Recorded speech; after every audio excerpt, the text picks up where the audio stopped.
दिल्ली येथील जंतर मंतर येथे सुरू असलेल्या कॉक्रोच जनता पार्टीमध्ये जे आहे ते देशभरातून तरुण असतील, तरुणी असतील, पालक असतील यांनी सहभाग तर घेतला आहे. मात्र आता देशाबाहेर भारतातून जे उद्योग करण्यासाठी गेलेले व्यावसायिक आहेत त्यांनी सुद्धा या आंदोलनाला पाठिंबा दर्शवलेला आहे. नागपूरचे व्यावसायिक जे अमेरिकेमध्ये सुद्धा व्यवसाय करतात ते प्रशांत मिश्रा जी आपल्यासोबत आहेत त्यांनी सुद्धा या आंदोलनात सहभाग घेतला होता. त्या दरम्यान त्यांच्यावर सुद्धा पोलिसांचा लाठीचार्ज झाला. आपण त्यांच्याकडनं जाणून घेऊया.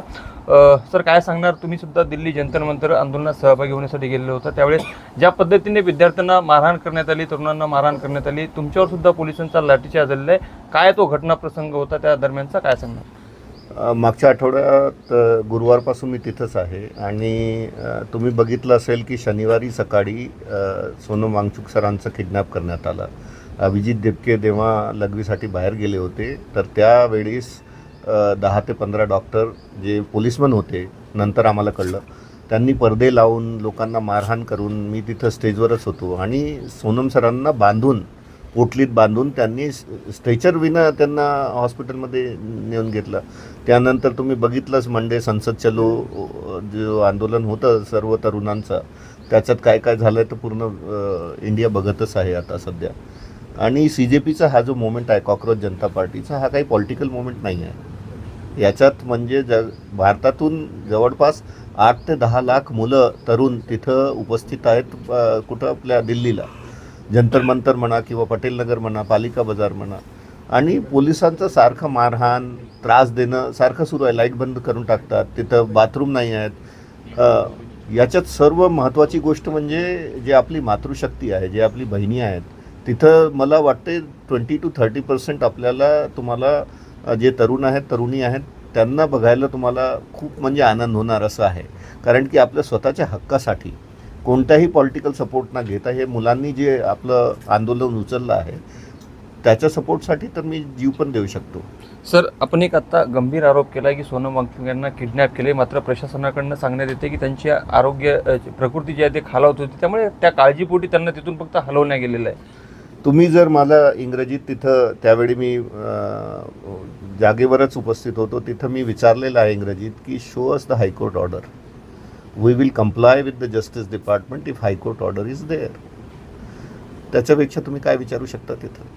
आणि डॉक्टरच्या वेशात जर तुम्ही लोक असं, हे दीज गाईज आर मॉडर्न रावणनं जसं केलं होतं, आता तुम्ही बघता की सिव्हिल ड्रेसमध्ये पोलीस लाठीचार्ज करताय, तर तुम्हाला कसं कळणार की पोलीस कोण आहे, डॉक्टर कोण आहे? समाजात जे तुम्ही हे नवीन प्रकाराचं घडण आणलेलं आहे त्याच्यात काय, what are you trying to achieve? तुम्हाला काय घ्यायचं आहे याच्यात? ते मुलं हातात काही नाही, गावातून आपलं एक बॅग, बाटल किंवा काही घेऊन आलेले आहेत, तिथं त्यांना मारहाण करता तुम्ही. बरं, दिल्लीमध्ये ज्या पद्धतीने लाठीचार्ज झाला, अश्रुधुराच्या नळकांड्या फोडण्यात आल्या, तुम्हाला काय वाटतं प्रशासनाकडनं हा आंदोलन अजूनही वेगळ्या पद्धतीने हाताळता येऊ शकलं असतं? नक्की घेताना येत आलं असतं. कारण की त्यांना बरेचदा CJPकडून, कॉक्रोच जनता पार्टीकडून बोलण्यात आलं की तुम्ही या, आमच्याशी भेटा. आणि डे 1 पासून ते म्हणत आहेत की we are open to dialogue. मी स्वतः विचारलं अभिजितला प्रत्येकदा की आपलं पुढचं पाऊलचाल काय आहे, तर त्यानं सांगितलं, आणि माझ्याकडे लेटर पण आहे CJPच्या, त्याच्यात 3 मागण्या स्पष्ट आहेत. धर्मेंद्र प्रधाननी रेजिग्नेशन द्यावा. दुसरं कारण की अकाउंटेबिलिटी कुठं आहे? तुम्ही काहीच करून टाकता आणि तुम्हाला बोलणारा कोणीच नाही आहे. म्हणजे जे लोक सत्तेमध्ये आहेत त्यांना एवढं माज झालेलं आहे की त्यांना असं वाटतं की म्हणजे लोकांना मारून टाकलं तर काही होणार नाही. आणि महाराष्ट्रात पण किती 17,000 किंवा पेक्षा जास्त सरकारी शाळे बंद झालेल्या आहेत. तर तुम्ही चान्स सोडत नाही, पेपर लीक करता, त्याच्यात म्हणजे मेरिटचं कुठं स्थान आहे? म्हणजे गरिबाचं मुलं कुठं जायचं? मी पण इथं भंडाऱ्याच्या लहानशा गावा मोहाडीपासून आलेलो आहो. आम्ही जेव्हा शिक्षण घ्यायचं तेव्हा सरकारी शाळा होती, ढोला स्कूल म्हणून माझी लहानशी शाळा तिथं भंडाऱ्यात होती, ती पण बंद झाली. राष्ट्रीय विद्यालय बंद झालं. जिल्हा परिषदमध्ये शिक्षक नाही आहेत, तर मुलं कुठं जाणार? गरिबांची मुलांसाठी काही आहे की नाही आहे? सर्व नेता लोकांचे मला माहीत आहे अमेरिकेमध्ये किती मोठे मोठे कॉलेजेस, आपले ॲप्लिकेशन आणि रेफरल पाठवून तुम्ही शिक्षण घेता तिथं. आणि इथं गरिबाच्या मुलांना कुठं जायचं? शेतकऱ्याच्या मुलांना कुठं जायचं? तुमचे लाते खायचं? आंदोलन येऊन तुम्ही लाठीचार्ज करा, अश्रू गॅस टाका त्यांच्यावर. बहिणींच्या मागून दंडे वगैरे टाका, असं कोण शिकवतो तुम्हाला? IPS IAS आहेत ना, हे शिकलेले लोक नाही आहेत का? तुमची प्रकृती सुद्धा सध्या खालावलेली दिसते. लाठीच्या दरम्यान तुमच्यावर सुद्धा काही पोलिसांच्या लाट्या पडल्याचं? हो, पडले ना. कुठे जखम झालेली आहे काही? हो, मी दाखवलं होतं, आधी पण दाखवलं होतं. आतापर्यंत हे बरोबर झालेलं नाही आहे. इथं पण पासून ब्लिडिंग झाली होती मला. आणि इथं खाली पायाला पण लाठीचार्जचं असं आहे. कारण की ते बघून एक तर मागे मारतात पुठ्ठ्यावर, दुसरं तुम्हाला पायावर मारतात. ते तेवढं डोकं लावतात ते लोक, तेवढं शिक्षित आहेत ते, पण त्यांना मुली बाळ आणि वहिनी दिसत नाहीत. बरं, एक आरोप होतो आहे की जो काही जंतर मंतरवर आंदोलन सुरू आहे, जी काही गर्दी आता दिवसेंदिवस वाढत आहे, त्यामध्ये विद्यार्थी कमी आणि इतरच माते भडकवणाऱ्या लोकांचा जास्त सहभाग होतो. आता तुम्ही तर भंडारा, नागपूर ते अमेरिकेपर्यंत तुमचा प्रवास आहे आणि अगदी तुम्ही तुमच्या आयुष्यात सेटल जरी असलात तरी तुम्हाला काय वाटतं, तुम्ही त्या आंदोलनामध्ये का जावं असं तुम्हाला वाटलं? आणि जे काही लोक ते सहभागी होते आहे, तुम्हाला काय वाटतं, कुठून येत आहे ते लोक? मी मागच्या महिन्यात जेव्हा जे आंदोलन सुरू होत होता तेव्हा मी फक्त बघायला तिथं गेलो होतो आणि 2 दिवसापर्यंत मी स्टेजच्या आजूबाजूला फक्त हे चौकशी करत होतो की हे जेन्युइन आंदोलन आहे की नाही. त्यावेळीच मला ते बिहारमधून आलेले मुलं, दिल्लीवरून काही मुलं आणि काही मुलं आपल्या महाराष्ट्रावरून आलेले आणि कर्नाटकावरून आलेले हे लोक मिळाले तिथं. आणि त्यांच्याशी बोलताना मला असं वाटलं की यांना खूपच त्रास झालेला आहे, यांना आंदोलनशिवाय आता कोणताही पर्याय वाचलेला नाही आहे. त्या दिवशीच मी ठरवलं की मी यांना सपोर्ट करणार. तर हे बाहेरचे लोक जे सांगण्यात आले आहेत, पहिल्या दिवसापासून अभिजित दीपके लोकांना सांगत आहे की कोणत्याही प्रकारचं आपल्याला व्हायलन्स करायचं नाही आहे. तुम्ही बघाल तर जवळपास तिथं म्हणजे ज्या दिवशी आम्ही संसद चलोचं हे घेतलं होतं त्या दिवशी जवळपास 2 लाख लोक 1 किलोमीटरच्या रेंजमध्ये पूर्ण बसले होते. एकही मुलांनी कोणत्याही पोलिसावर, कोणत्याही व्यक्तीवर, कोणत्याही तरुणांनी एकही हात उचलला नाही आहे. मी वस्तुस्थिती तुम्हाला तिथली सांगत आहो.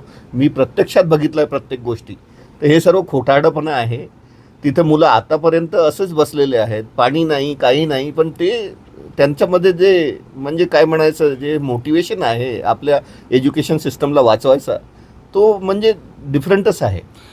आंदोलनादरम्यान आम्ही असे काही दृश्य बघितलो जिथे काही तरुणांनी आपल्या घरूनच जो काही घरचा टिफिन आहे तो आणून त्या ठिकाणी आंदोलना ठिकाणी जेवत आहेत. तर अनेक लंगर तिथे लागलेलं आहे, अनेकांकडून अन्नदान देखील केलं जात आहे. मात्र एक आरोप होतो आहे की कुठून कुठेतरी आंदोलनाला जे आहे ते फंडिंग होत आहे.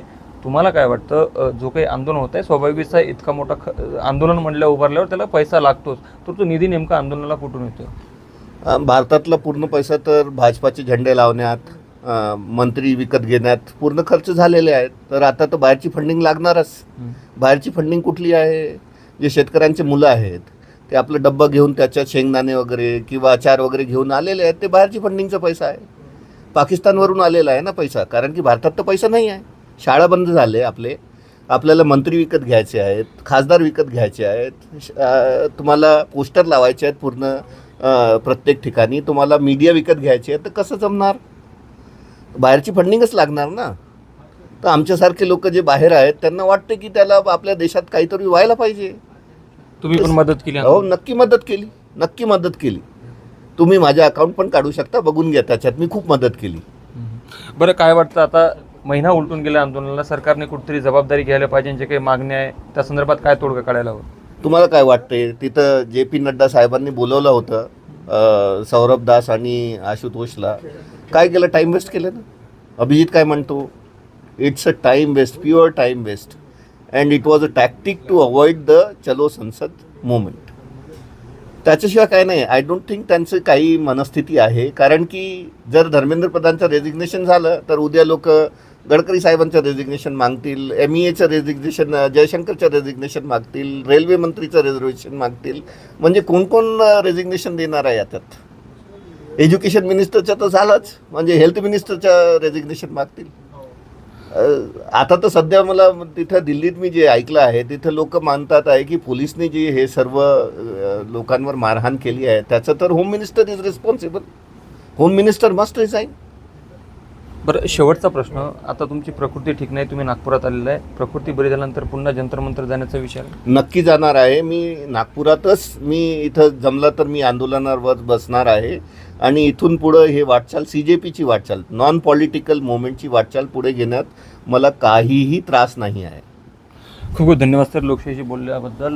हे पाहू शकतो की आपण प्रशांत मित्रा जे आहेत, जे नागपूरचे उद्योजक आहेत, अमेरिकेतून थेट CJBच्या आंदोलनाला पाठिंबा देण्यासाठी दिल्लीत गेले होते. त्या दरम्यान जो काही पोलिसांचा विद्यार्थ्यांवर लाठीचार्ज झाला, त्या दरम्यान ते देखील लाठीचार्जमध्ये जखमी झाले. सध्याला त्यांची प्रकृती ठीक नसल्याने ते नागपूरमध्ये आलेत. मात्र गरज पडली तर दिल्लीतील जंतर मंतर येथील आंदोलनात ते पुन्हा पाठिंबा देण्यासाठी जातील किंवा नागपूरमध्ये सुद्धा ते त्याच पद्धतीने आंदोलन करतील, असा इशारा त्यांनी दिलेला आहे. लोकशाही मराठीकरता मी ज्ञानेश्वर पवार, नागपूर. लोकशाही मराठी ऐका, पहा, जागरूक रहा.